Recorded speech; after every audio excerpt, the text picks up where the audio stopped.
spray painting, but instead of spray painting, it's for latex, you know? Now, perma-wet, what it basically does is it makes like a clear coating, and it makes your mask shinier, basically.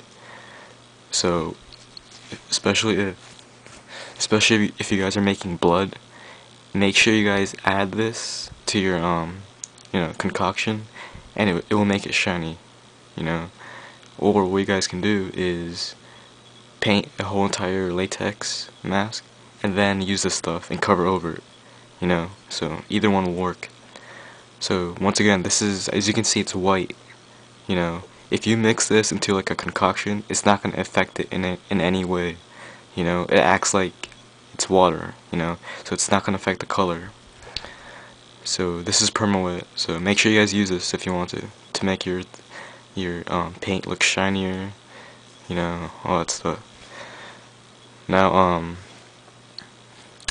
let's see here. Oh yeah, for latex paint, one downside is that you guys have to, especially when you guys are using brushes, you know, when you guys are using latex paint and brushes at the same time, when you guys use a brush, when you guys dip a brush into a latex paint, think of it as like dipping your hair in like liquid gum, you know, like liquid chewing bubble gum.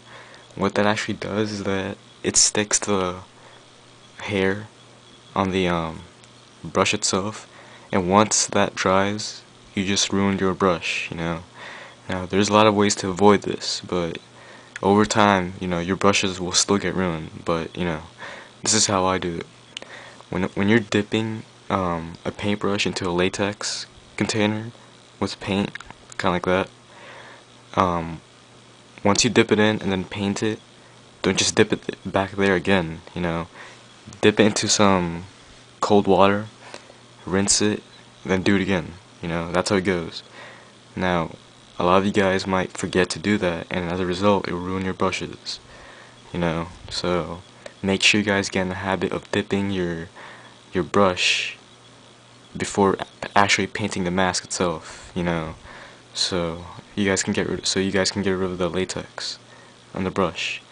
And once again, you know, it's not 100% gonna get rid of the latex in the brush, but over time, you know, it will build up and it will build up, and sooner or later your brush just got ruined, you know. So you guys gotta get in the habit of doing that.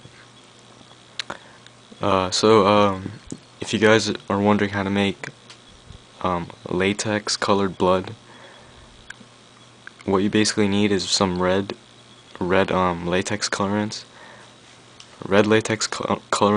red food coloring, perma-wet, and a container, and also blue latex colorant.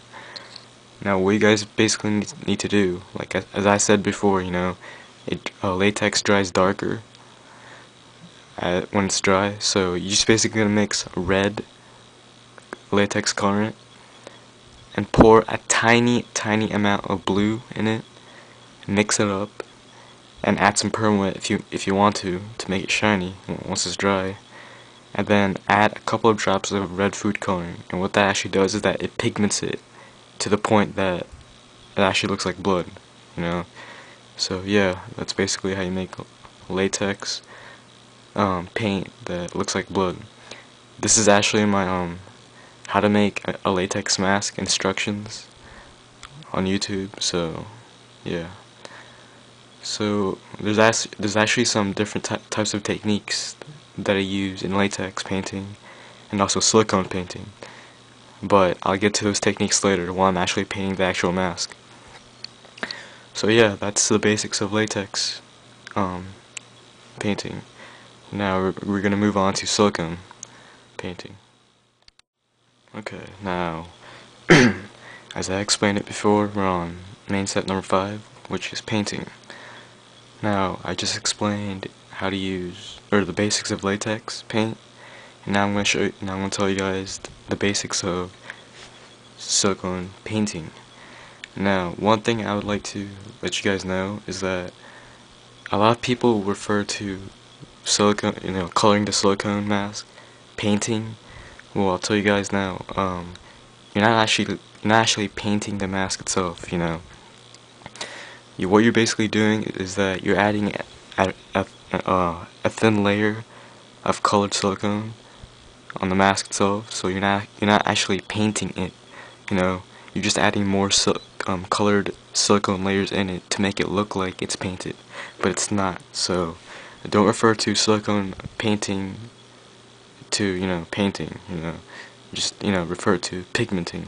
So yeah. So silicone pigmenting, it's basically the same thing as mixing a batch of silicone. You're gonna mix a batch of silicone, parts A and B, right in a small container, but you're not gonna pour that much. All you need is a tablespoon or a teaspoon maybe.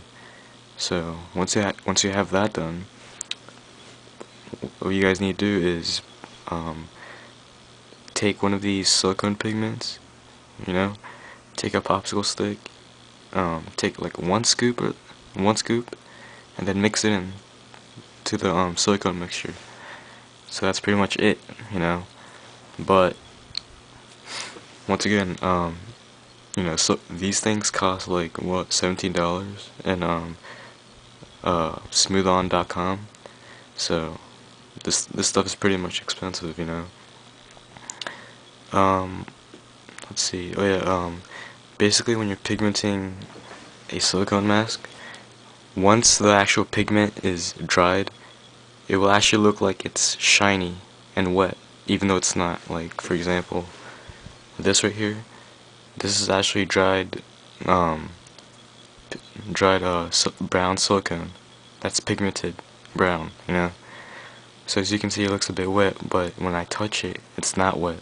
So usually when it's shiny like that, it usually means that it's sticky. And when it's sticky, that's pretty much good, especially if it's the inside of the silicone mask. If it's sticky, it sticks to your face better. So depending on which design you did, it will actually move with your face if you're lucky enough.